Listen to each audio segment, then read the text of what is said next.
You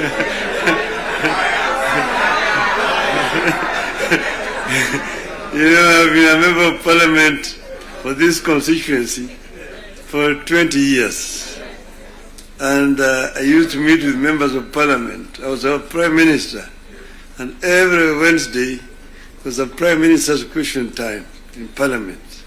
I used to be harassed a lot by members of parliament. And that's why I'm not scared. But let me begin to say that none of us thought a day would come when protagonists just a year ago would get together to chart a joint way forward for this country. How did we find ourselves together, and why are we here today? One, in life of a nation, there comes a time when danger knocks on the door. It happened in the US during the Civil War that threatened to dismember the USA as we know it today. There's a region today referred to as former Yugoslavia. Yugoslavia existed as a country between 1918 and 1992. Then it fell apart into several countries, including Croatia, Montenegro, Serbia, Slovenia, Bosnia, and Macedonia. The former president of Yugoslavia, the late General Josip Broz Tito, used to say jokingly that I am the glue that is holding this fragile nation called Yugoslavia together. And if I depart, it may disintegrate in several small nations. And true to his prophecy, that's happened today.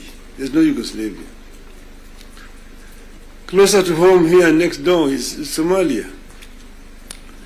In 1991, we were here when Siad Barre was forced to run out into exile where he died.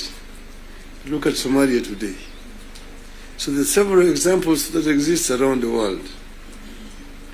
As leaders, we are supposed to scan the horizon, spot the danger, and act to subvert that danger. In 2024, that last year, we understood that the dark clouds that were gathering over Kenya could have been exciting, but they could also mark the end of Kenya. We decided that it is better to have an imperfect country that is struggling to mend its ways than to have a collapsed one.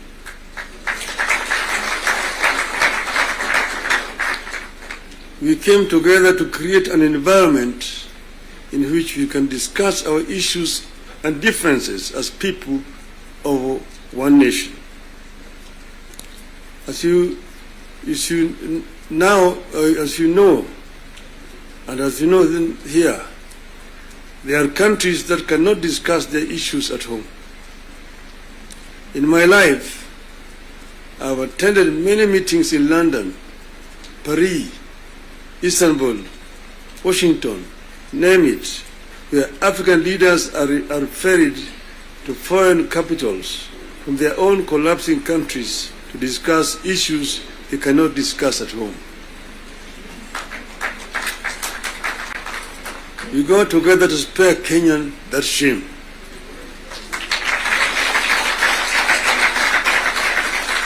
Our object was and remains as one US senator called it, our country, our whole country, and nothing but our country. Having stabilized the nation, how have we performed in the intervening periods? How do we do better? How do we move forward in a way that respects the people of Kenya and that shows that we are alive to the circumstances that triggered our coming together and that we are acting on them? That is our object today. And that is why we are here today. We met and decided that we needed to have, for the first time, a joint parliamentary group meeting. We could now discuss with our members of parliament. It's over 2 months ago, an opportunity to discuss in this very same place here with the members of the executive. They came here and actually came with the blueprint of the performance, what they had done up to that time, and what they were intended to continue doing going forward. And I was very candid with them in my discussions with them. And I told them where I thought they were not doing right and what I thought they should be doing rightly. So as always, I'm always very candid indeed. Today I'm meeting the members of the legislature. As you know, we have got 3 very important institutions: the executive, legislature, the judiciary. And I'm hoping that in not very far away from today, I will have opportunity to talk to the judiciary as well. So I'm going to be very candid with you people. to talk to you as a former member of parliament. Yes, the leader, Kimani Ichung'wah, referred to the Constitution and told me the issues like NGF and and Senate oversight in the counties is in the Constitution. I want him to cite to me the section of that Constitution that is referring to. Because as you know, I was very involved with the Constitution, making Constitution of this country. And at another time, I would want to bring Professor Yashpal Gai, who was the leader of that Constitution making. And we went through very many issues. We had committees in Bomas of Kenya dealing with various segments of that Constitution. The executive was one. Legislature was another one. Judiciary is another one. Devolution, another committee. And devolution was very contentious because we had very many people who did not want the devolution because of what had happened at independence. As you know, we started with the devolved system government, Majimbo. The foundation of Majimbo was actually contentious because it was ethnic-based. The colonialists and the settlers had actually instilled fear in the people that the bigger communities, the bigger tribes at that time, the Luos and the Kikuyus, will lord it over the smaller tribes. And thus the smaller tribes need to safeguard themselves by creating regions and powers so that they can be able to be protected. That was the basis of Majimbo. And it was a very lengthy discussion at Lancaster House. So KANU accepted Majimbo in London, but with the understanding that they would change it after the independence. So after independence, KANU actually started to frustrate Majimbo by not remitting funds to the regional governments. I want to refer you to the Hansard in the Bunge. There's a motion that was moved by the then leader of opposition at that time, the late Ronald Ngala, of censorship of the Prime Minister, the Jomo Kenyatta, because he had refused to release funds to the regional government. You need to read that debate. Ngala moved it, it was seconded by Masini Muliro, who was the deputy leader of the opposition. And then KANU, of course, responded. First Jaramogi Oginga Odinga, and then Tom Mboya responded to that motion. The motion was defeated, but that debate actually is very historical. And I want to refer you to it. Go and read what it said.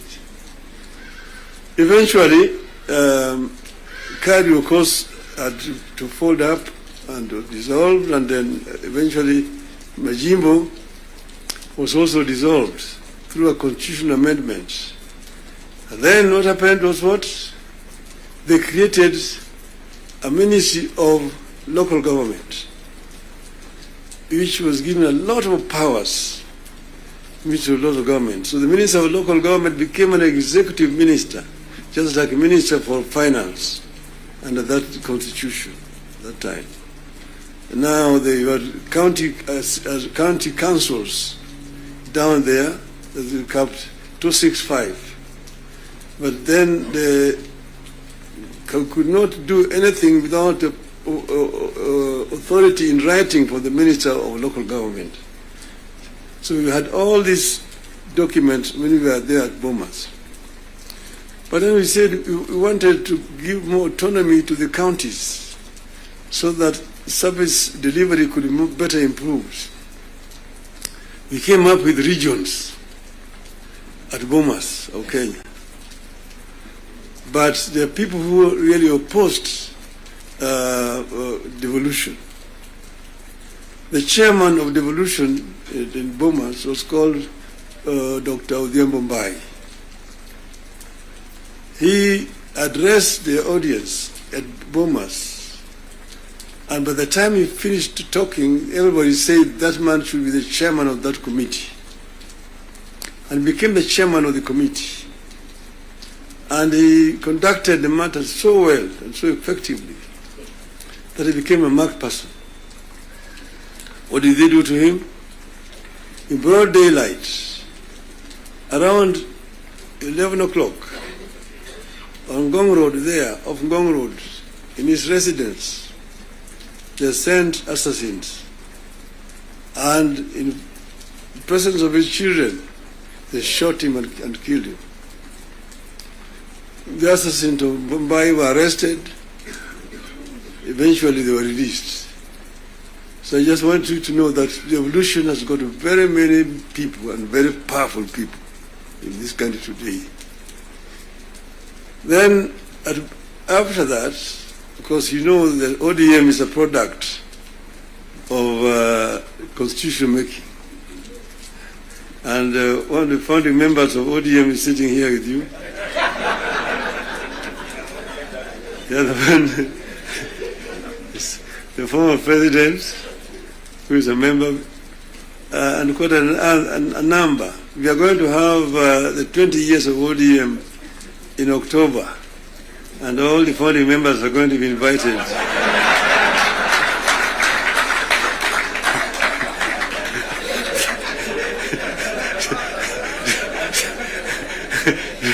to come and attend.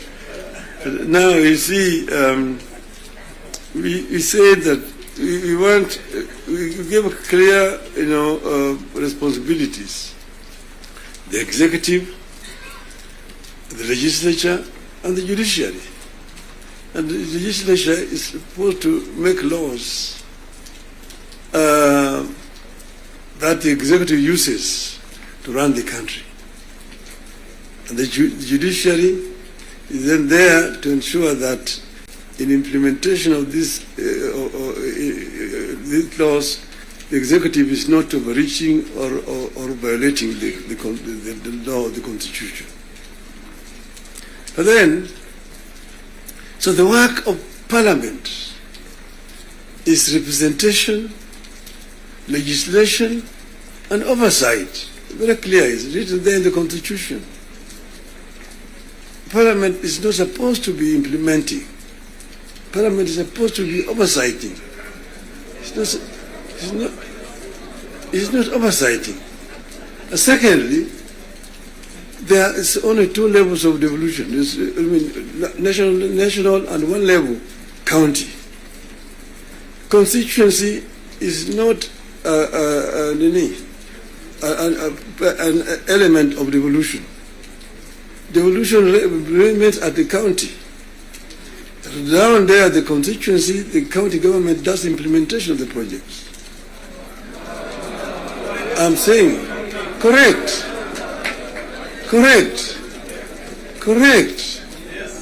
Down at the constituency, it's the county government. By the national government is supposed to do national projects, and we go down there. And there are functions which are clearly been assigned. Functions which have been clearly been assigned to the national government. I will tell you, your legislatures, and a very famous English politician said that I may not agree with what you have to say, but I shall defend unto death your right to say it. So listen to me. Let me say it. And then you'll have a chance to come and respond. So I'm telling you, I know that sometimes the truth is very bitter. I was there, and we discussed with the Karue when he was moving around to bring the CDF. The CDF was brought because of circumstances that were prevailing at that time. In those days, with a centralized system of government, there were very little resources which are going down to the counties. And that's the reason why the Harambee became the major ways of mobilizing resources. Sometimes you find nearly 100 cards in your desk for Harambees here and there. Whenever the president moved around, we'll go around to counties, to the districts. And then we'll be addressing people. People will come up to tell them their problems. Mtukufu Rais, hapa kwetu barabara ni mbaya sana, haipitiki. Mvua ikinyesha kuna matope, barabara haipitiki. Mtukufu Rais, hapa kwetu shule yetu hapa, juzi mvua ilinyesha na upepo kaja katoa paa, watoto sasa wanasoma chini ya mti hapa. Mtukufu Rais, hapa kwetu hakuna maji. Mtukufu Rais, hatuna stima na kadhalika. When he stand to respond, say, nyinyi mnasema barabara ni mbaya, mnasema hospitali hakuna dawa, mnasema upepo imechukua paa ya nyumba. Mjumbe wenu anafanya nini? Yeye anapiga tu kelele kule kwa bunge, anapiga tu kelele kwa bunge, hajali mambo ya maendeleo kwake. Kwa hiyo mimi nitatumia mtu kuja kufanya harambee, lakini leo mimi nitatoa pesa ya kujenga hiyo shule, ambayo kujenga hiyo nyumba, nitatoa pesa na kadhalika. That was the end of it. So the MP was the one who was being blamed for the failure of the national government to do certain things in their constituency. And that's the reason why we came up with the idea of CDF. That was that time. Exactly, that was that time. But then the constituency is now falls under the devolved government, which is being led by the governors. So constituency is not a devolved unit. And members of parliament themselves should not be involved in development, because there's supposed to be oversighting. There's supposed to be oversighting.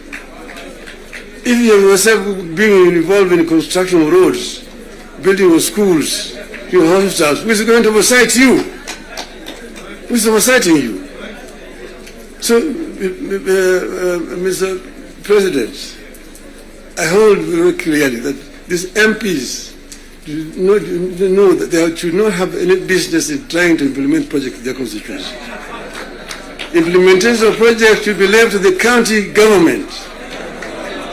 Secondly, the oversight, the national parliament oversight the national government. whether it is the National Assembly or the Senate. Oversighting of governance is the responsibility of MCAs, members of the County Assembly, not the senators. It's not the responsibility of the Senate to oversight.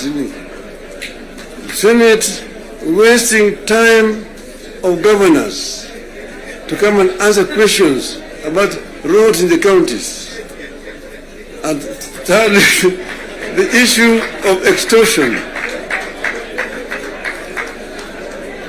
The issues of extortion. The issues of extortion. Majority Leader, you talked of, you didn't talk of extortion, you talked of lobbying. Lobbying is okay.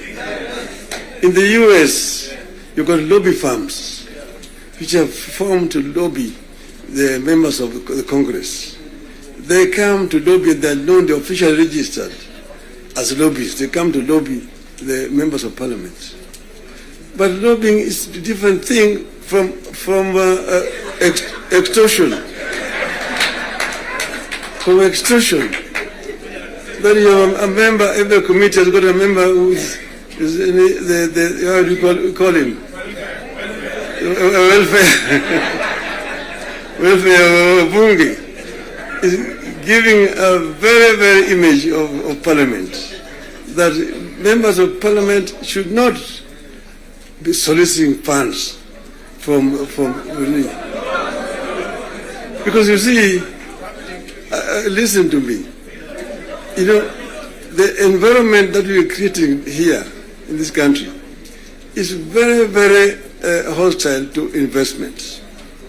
Foreign investors who come to the country bring their resources in the country to invest it here.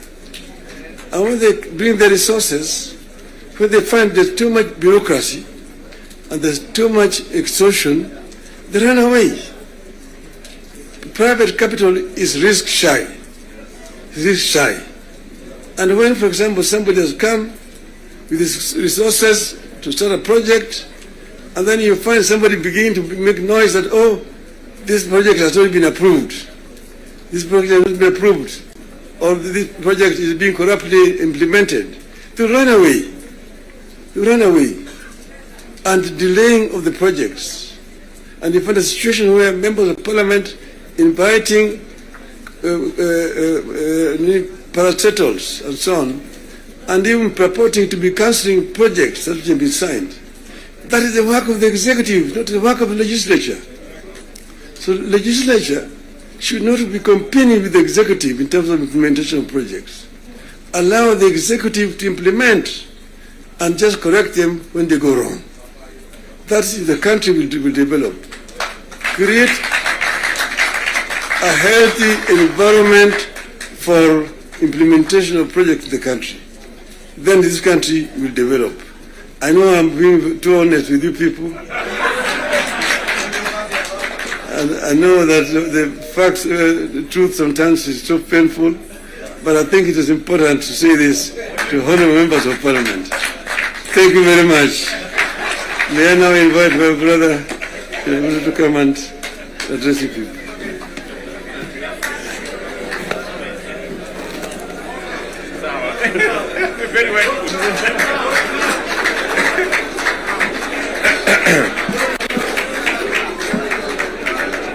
Thank you very much, the Right Honorable Prime Minister Raila Odinga. Ladies and gentlemen, let's take our seats. Thank you very much.